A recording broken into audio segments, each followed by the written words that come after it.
Hello.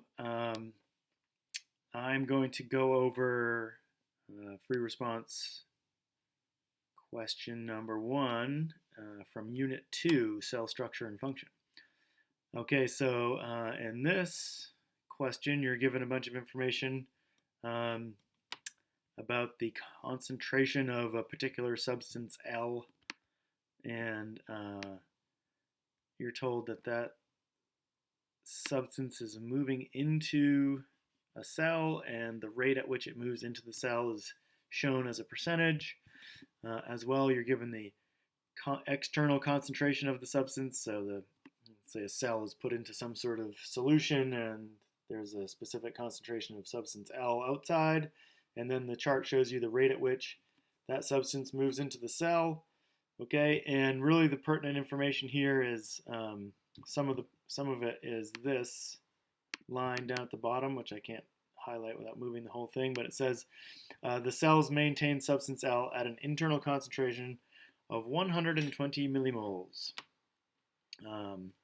So what that's telling us is, okay, here, let's take just this first row. When the external concentration is 10, it's moving into the cell at a rate of 5% of its maximum rate. Okay. Well, is it moving up or down the concentration gradient at this point? And clearly it's moving from a lower concentration to a higher concentration. Okay, and that happens to be true for every single one of these external concentrations because they're all less than 120. Okay, which means, okay, that should mean something. For example, part A says, identify the most likely mode of transport across the membrane for substance L.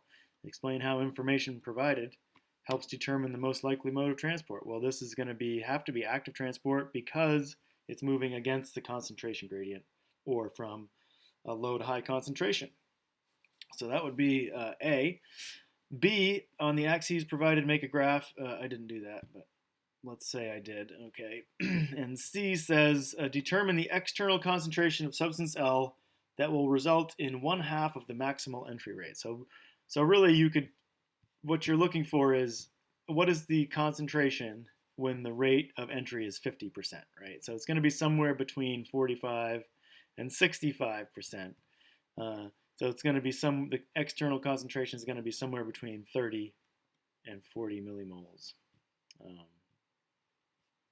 Let's say 35, but you take that to your graph, right? You'd say about percentage of maximum on your y-axis and external concentration on your x, and you could extrapolate at 50%.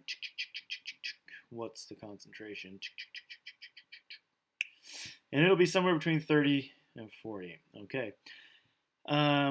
Let's see. And then D says, predict the likely effect on the ability of substance L to enter the cells if substance L is attached to a large protein instead of free in the culture. Well, large molecules don't just wiggle through the cell membrane very easily. And anyways, this is an example of active transport. So if usually active transport is the proteins that do the active transporting across the membrane are usually specific to a particular molecule, meaning there's probably a transport protein that will only transport molecule L, right?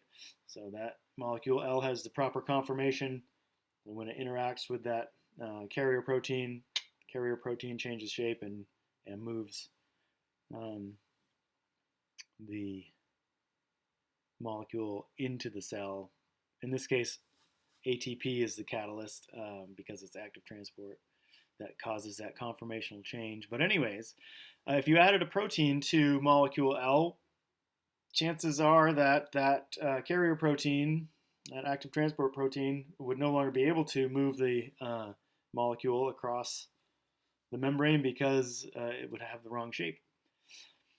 So probably molecule L would not make it into the cell unless there was another transport protein that was specifically suited to transport, molecule L plus that protein, whatever it is. That would really be the only way it would get in there through natural processes. Okay, that's it for that one.